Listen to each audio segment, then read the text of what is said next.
नमस्कार, मैं रहबर सी बारी। मिडिल ईस्ट की खबरों के साथ एक बार फिर से मैं आपके सामने हाजिर हूँ। लेकिन इससे पहले आपसे निवेदन है, रिक्वेस्ट है, विनती है कि हमारे इस चैनल को अगर आपने सब्सक्राइब नहीं किया है तो सब्सक्राइब ज़रूर से ज़रूर कर लें और ज़्यादा से ज़्यादा अपने व्हाट्सएप ग्रुप पर शेयर भी करें ताकि और लोग भी सब्सक्राइब करें। यही आपकी हमें हमारी मदद होगी। शुरुआत करते हैं मिडिल ईस्ट की। मिडिल ईस्ट में जंग लगातार जारी है। हिजबुल्लाह ने ड्रोन का हमला किया है, ज़बरदस्त हमला किया है, उत्तरी इज़राइल पर हमला किया है और वहाँ पर लगभग 6 लोगों के घायल होने या मारे जाने की सूचना सामने आ रही है। हालांकि आपको मालूम ही है कि इज़राइल कभी भी अपने सैनिकों के घायल होने या मरने की संख्या के बारे में कोई जानकारी नहीं देता है। लेकिन हिजबुल्लाह ने दावा किया है कि इसमें इज़राइल को भारी नुकसान उठाना पड़ा है। उधर इराक में भी मिसाइल हमला किया है इज़राइल के ऊपर, उसमें भी बताया जा रहा है कि इज़राइल को बड़ा नुकसान हुआ है। बात किया जाए हूथी की तो हूथी ने सीरिया में अमेरिकी बेस पर हमला किया है और ये बताया जाए सूत्रों के साथ ये बात सामने आ रही है कि सीरिया में अमेरिका बेस को काफ़ी ज़्यादा नुकसान हुआ है। बीते दिनों ही इज़राइल ने सीरिया पे में हमला भी किया था, जहाँ पे हूथी ठिकाने वहाँ पर बमबारी भी किया था। इसी का बदला हूथी ने लिया है और अमेरिका बेस पे ज़बरदस्त हमला किया। हालांकि अभी इस बारे में कितना नुकसान हुआ है, इस बारे में अभी कोई बात सामने नहीं आई, लेकिन इस बात को इज़राइल और अमेरिका दोनों ने ही स्वीकार किया, पुष्टि भी किया है कि हाँ, हूथी ने अमेरिकन बेस के ऊपर हमला किया है। ये वही बेस है जहाँ से बीते दिनों ही ट्रम्प ने घोषणा किया था कि जल्द ही वो सीरिया से अपने सैनिकों को वापस बुला लेगा। ऐसे में देखें तो इसराइल इसराइल के ऊपर 3 तरफ से, एक तरफ से हमास तो हमला कर ही रहा है, हिजबुल्लाह का हमला, उस पर से इराक का हमला, उस पर से हूथी का हमला, चारों तरफ से हमला हो रहा है और इसराइल को काफ़ी नुकसान हो रहा है। और यही वजह है कि हिजबुल्लाह के जो ईरानी ड्रोन है, उसने इतनी दहशत फैला दिया है इसराइल में कि नेतन्याहू जो कि वहाँ का प्रधानमंत्री है, वो छुप गया है, वो बंकर में छुप गया है, बंकर के अंदर चला गया है। बात यहाँ पे ये जो यरूशलेम पोस्ट है और जो इसराइल का सबसे मुख्य अखबार भी है इसराइल पोस्ट जो है और यरूशलेम पोस्ट है, इन सभी ने इस बात को लिखा है कि नेतन्याहू बंकर के अंदर चले गए हैं और अत्यंत सुरक्षित स्थान पे हैं और वो किसी से बात करने के लिए बाहर निकलते भी नहीं।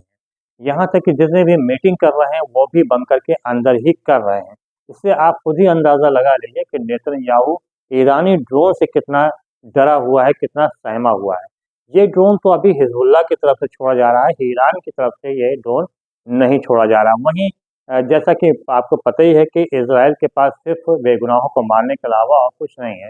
वो लगातार गाज़ा और लेबनान के जो नागरिक हैं उनके ऊपर बमबारी कर रहा है और बहाना बना रहा है कि जो हिजबुल्लाह के लड़ाके हैं या हमास के लड़ाके हैं वो ह्यूमन शील्ड का काम कर रहे हैं। तो इसको यही बहाना बना के वो लगातार हमला कर रहा है और पूरी दुनिया आँख मूंदे हुए बैठी भी हुई है और किसी बोलने की कोई हिम्मत नहीं कर रहा है। उधर नेतन्याहू की बात किया जाए, उसके डर की बात किया जाए, उसके दहशत की बात किया जाए, उसके जेल में जाने की बात किया जाए, उसके मरने की बात किया जाए, तो उसका लड़का जो कि अमेरिका में बैठा हुआ है, जो कि इज़राइल के सभी जो युवा हैं उनको सेना में भाग लेने के लिए कहा जाता है और हालात ये हैं इस वक्त मौजूदा समय में कि इज़राइल के पास सैनिकों की कमी है और जो यूनिवर्सिटी में युवा पढ़ रहे हैं, छात्र पढ़ रहे हैं, उनको ज़बरदस्ती सेना में शामिल किया जा रहा है। यहाँ तक कि शिक्षकों को भी सेना में शामिल किया जा रहा है, ज़बरदस्ती किया जा रहा है। इसके बाद भी उसका लड़का अमेरिका में बैठा हुआ है और वहाँ पे बैठा ट्वीट कर रहा है और उस ट्वीट में लिख रहा है कि जो इज़राइल की सुरक्षा एजेंसी है वही नेतन्याहू के खिलाफ हो गई है और नेतन्याहू को पद से हटाना चाहती है। अब आप खुद अंदाज़ा लगा लीजिए कि इस वक्त इज़राइल के हालात कितने ख़राब हो चुके हैं। नेतन्याहू सिर्फ अपने को बचाने के लिए जंग में झोंके हुए, जबकि इज़राइल की जो अर्थव्यवस्था है वो पूरी तरह से चरमरा चुकी है, समाप्त हो चुकी है। वहाँ के जो फाइनेंस मिनिस्टर हैं उन्होंने भी कह दिया है कि इज़राइल को काफ़ी नुकसान हो रहा है, उसकी अर्थव्यवस्था को काफ़ी नुकसान हो रहा है और जिस अगर यही जंग अगर और आगे बढ़ती है, 1 महीना 2 महीना भी आगे बढ़ती है और इसी तरह से जंग होती है, तो इज़राइल पूरी तरह से ख़त्म हो जाएगा, उसकी अर्थव्यवस्था पूरी तरह से समाप्त हो जाएगी।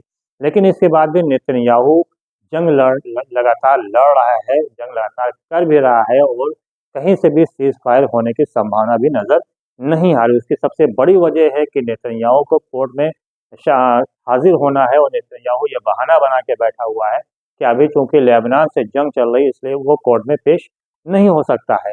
ऐसे में जिस दिन भी जंग बंद हो जाएगी सीधे चला जाएगा जेल। इसके और सिर्फ यही नहीं जाएगा, इसके कई करीबी मंत्री भी जो है इसका साथ देते हैं, हर तरह के भ्रष्टाचार में साथ दे रहे हैं, वो भी सब जेल में जाएंगे। हाईकोर्ट वहाँ के जो इजरायली हाईकोर्ट है उसने भी इसके एक करीबी मंत्री को कहा है, निर्देश दिया, चेतावनी दिया है कि अगर उसने पुलिस के मामले में दखल अंदाजी किया तो उनको भी पद से हटा दिया जाएगा। ये है हालात इजराइल के। बात किया जाए अगर ट्रंप की, तो ट्रंप के अभी तक उसकी नीति ही समझ में किसी को नहीं आ सकी। यहाँ तक कि पूरा यूरोप भी ट्रंप की नीति से डरा हुआ है, सहमा हुआ है कि आखिर ट्रंप करना चाहता क्या है। एक तरफ कह रहा है कि वो 2 ऐसे मंत्री जो इजराइल के अत्यंत करीबी हैं उनको अपने मंत्रिमंडल में शामिल नहीं करेगा, तो वहीं एक लेडी मंत्री है जिसको लेडी नेता है जिनको यूएन में भेजने की तैयारी कर रहा है। तो उसकी ये दोहरी नीति जो है कहीं से किसी को हजम नहीं हो रही है। बात किया जाए अगर जो सबसे बड़ी एक और भी खबर सामने आ रही है वो ये है कि ईरान और सऊदी अरब में काफ़ी कुछ पक रहा है, क्योंकि बीते दिनों ही जहाँ पे विदेश मंत्रियों की आपस में मुलाकात हुई थी वहीं जो सऊदी अरब के प्रिंस हैं उन्होंने भी बात किया, ईरानी उपराष्ट्रपति से बात किया। उपराष्ट्रपति वहाँ के गए भी हैं, सऊदी अरब गए हुए हैं, जहाँ पर मौजूदा समय में जो अरब कंट्रीज़ हैं और जो मुस्लिम देश हैं उनकी बैठक चल रही है। उसमें ये फैसला होना है कि इजराइल के ऊपर किस प्रकार से दबाव डाला जाए और फ़िलिस्तीन को आज़ाद फ़िलिस्तीन घोषित किया जाए। तो ऐसे में माना जा रहा है कि ईरान और सऊदी अरब में जो कि हमेशा से एक दूसरे के शत्रु ही रहे, दुश्मन ही रहे, लेकिन चीन ने दोनों के मध्यस्थता करके दोनों में दोस्ती कराई और अब वो दोस्ती काफ़ी परवान चढ़ रही है। और जिस तरह से दोनों में वार्ता चल रही है, और हालांकि अभी कोई बात सामने नहीं आई, लेकिन ये माना जा रहा है कि ईरान सऊदी अरब को इस बात पर राज़ी करना चाहता है कि अगर वो इजराइल पे हमला करता है तो वो किसी भी प्रकार से अमेरिका या इजराइल का साथ ना दे और बदले में वो सऊदी अरब को किसी भी प्रकार कोई नुकसान पहुंचाना नहीं चाहता है। ये बात चल रही हो, अगर ऐसा होता है तो इससे इजराइल और अमेरिका को काफ़ी बड़ा झटका लग सकता है। उधर झटका कतर ने भी दिया है, क्योंकि अभी 2 दिन पहले ही ये बात इजराइल पोस्ट में ही, यरूशलेम पोस्ट में ही सामने आया था कि कतर ने हमास के जो दफ्तर हैं, वहाँ के जो हमास के नेता हैं उनको बाहर निकालने का निर्देश जारी किया। हालांकि कतर ने ये बात से सीधे तौर पर इनकार किया कि उसने किसी भी हमास के नेता को बाहर जाने के लिए नहीं कहा है, ना ही उनके दफ्तर को बंद ही कर रहा है। ऐसे में कतर ने भी अमेरिका और इजराइल को झटका दिया है, जो कि कहा जाता है कि कतर के ऊपर ज़्यादातर जोर जो होता है वो अमेरिका का ही होता है। लेकिन अब अमेरिका और इजराइल दोनों ही लगभग अलग थलग पड़ते हुए चले जा रहे हैं। अब देखना ये होगा कि आगामी 1-2 दिनों में अभी और क्या होने वाला है। इजराइल और जो लेबनान का युद्ध है वो तो चलेगा ही और रुकने वाला भी नहीं है। हम फिर से अपडेट होंगे आपके सामने। फिलहाल तहबा सिवारी को दीजिए इजाज़त। बहुत बहुत धन्यवाद। जय हिंद।